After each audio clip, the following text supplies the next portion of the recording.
सभी साथियों का स्वागत करता हूं उत्तराखंड बीएड ब्रिज कोर्स संगठन की तरफ से भी और एक यूट्यूबर सुरेंद्र सिंह बोरा की तरफ से भी, एक परामर्शदाता एजुकेशनल के रूप में भी आप सभी लोगों का स्वागत करता हूं। सबसे पहले मैं 2 लाइनें कहना चाहूँगा।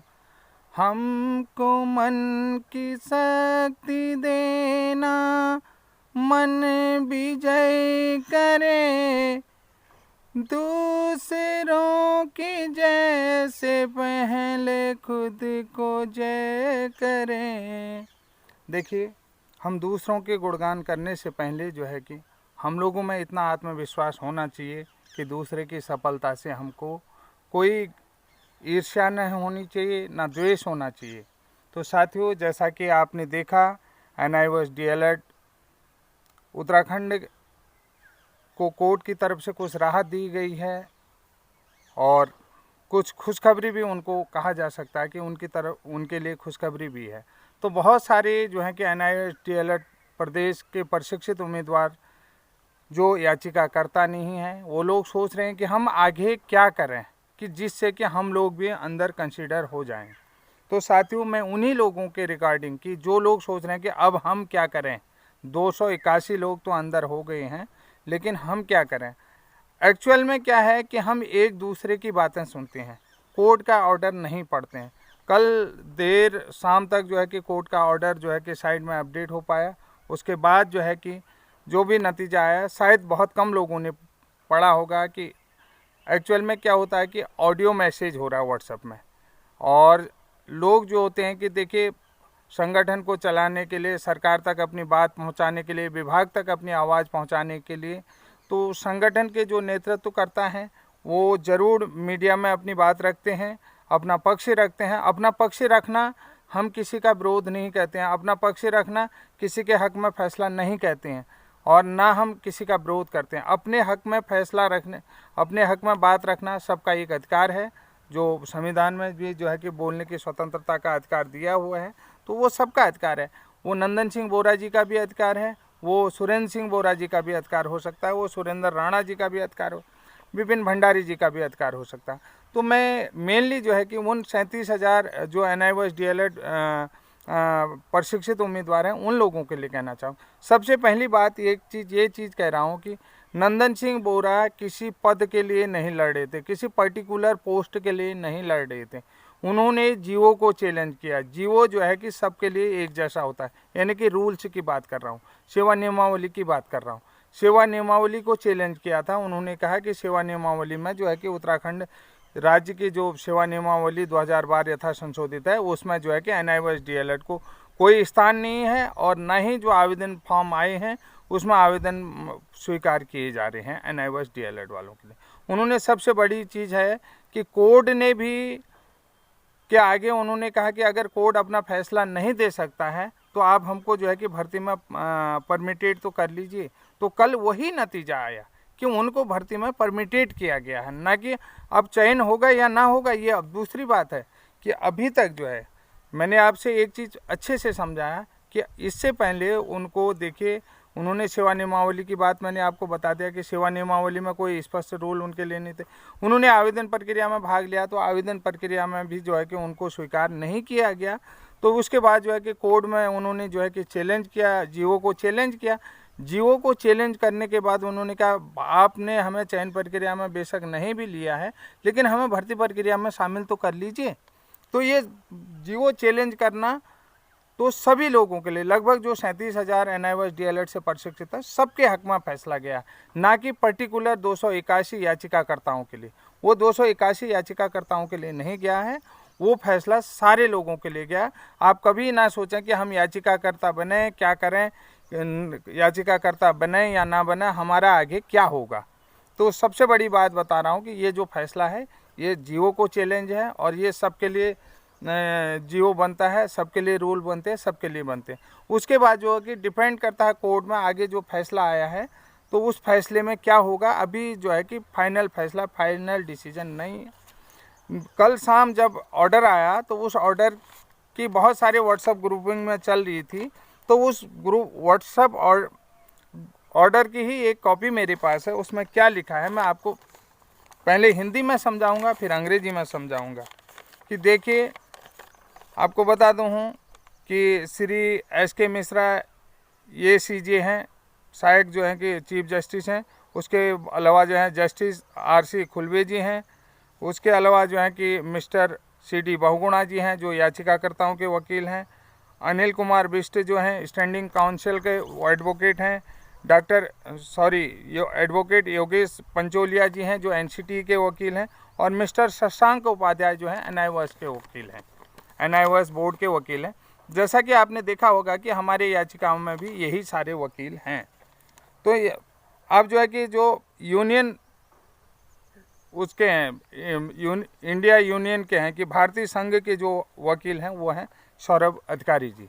सौरभ अधिकारी जो हैं कि तो इंडियन यूनियंस के एडवोकेट हैं, वो सौरभ, इनके बीच में ये सुनवाई हुई। सब अपने अपने तरफ से स्टैंड लिए हुए थे। तो ये क्या कहता है कि the matter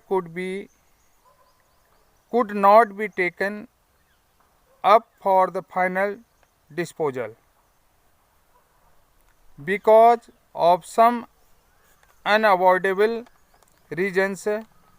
Hence, in the interregnum, this court direct that respondents shall counsel the petition for their appointment as the school teacher, but the respondents state shall not take any decision as far their eligibility. देखिए यहाँ पर लिख रहा है कि state shall not take any decision as far as their eligibility is concerned. After such the counseling be subject to be the final result of this bunch of writ petition. तो अब आपको मैं बता देता हूँ, हिंदी में भी इसको बताऊँगा।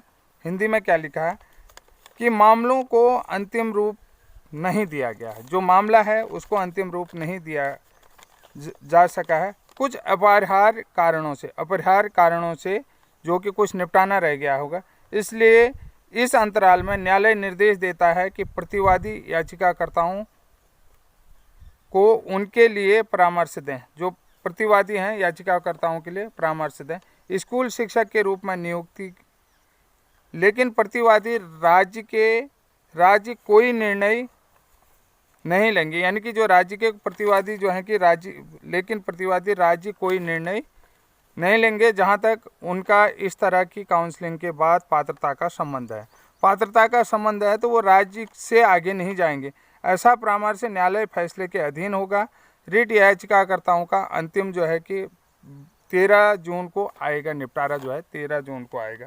कि यहाँ पर साफ कह दे रहा है कि यहाँ पर जो है कि but the respondent state shall not be take any decision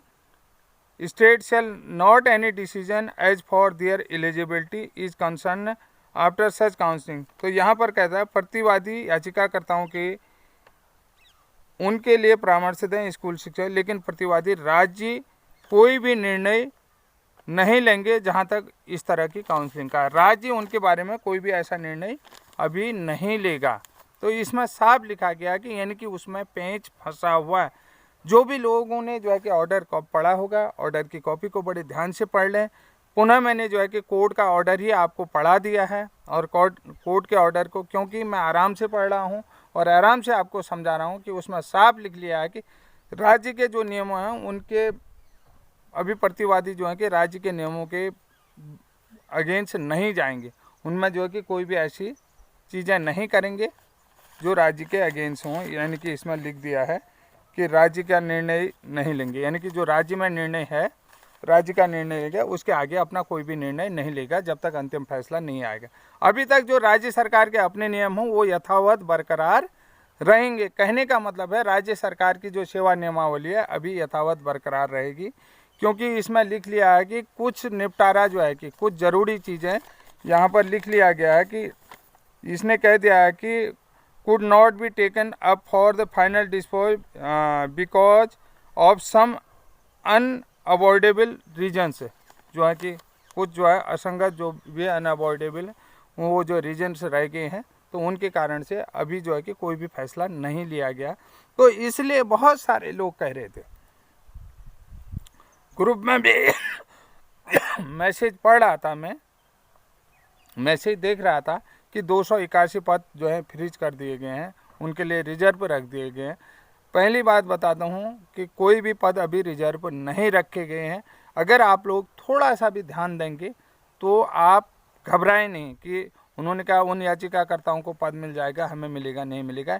ये फैसला 37,000 NIOS DLED प्रशिक्षित उम्मीदवारों के लिए काम आएगा, उनके हक में है, न कि 281 के लिए।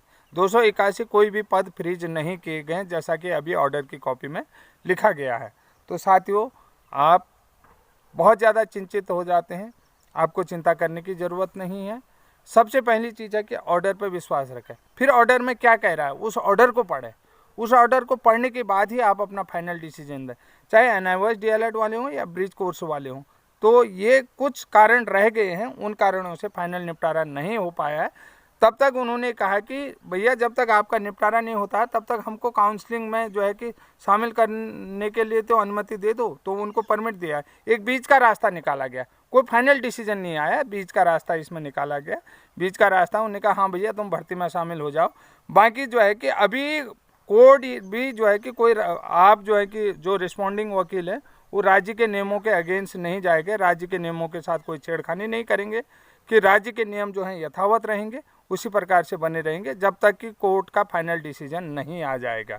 अभी इनको जो है कि इनके लिए खाली उसमें शामिल हो जाएंगे, इनको भर्ती प्रक्रिया में जो है कि काउंसलिंग में शामिल, इन्हें नियुक्ति देना है, इनको पद देने हैं नहीं देने हैं, ये अभी बीच का पेंच है। कुछ ज़रूरी निपटारा उनका रहा है कि उस पेंच को फंसने के बावजूद जो है कि जब तक अंतिम फाइनल नहीं डिसीजन नहीं आ जाता तब तक किसी को घबराने की ज़रूरत नहीं। क्या डिसीजन आएगा ये 13 तारीख को होगा। उससे पहले जो भी NIOS वाले बोल रहे हैं कि हम याचिकाकर्ता बने या हमारा क्या होगा, तो उनका अभी जो है कि ये जो है जियो को चैलेंज किया है, ये फैसला सबके लिए है। तो साथियों, मैं आप लोगों से विदा लेता हूँ। अपने आप पे विश्वास रखें, हमको मन की शक्ति देना, हम विजय करें, मन विजय करें, दूसरों से की जय से पहले खुद को जय करें। यानी अपने आप में विश्वास रखें, दूसरे की जय करने से पहले खुद को जय करें, खुद को सैल्यूट करें और खुद पर विश्वास रखें, अपने विश्वास को यथावत बनाए रखें। तब तक के लिए जय उत्तराखंड, जय भारत।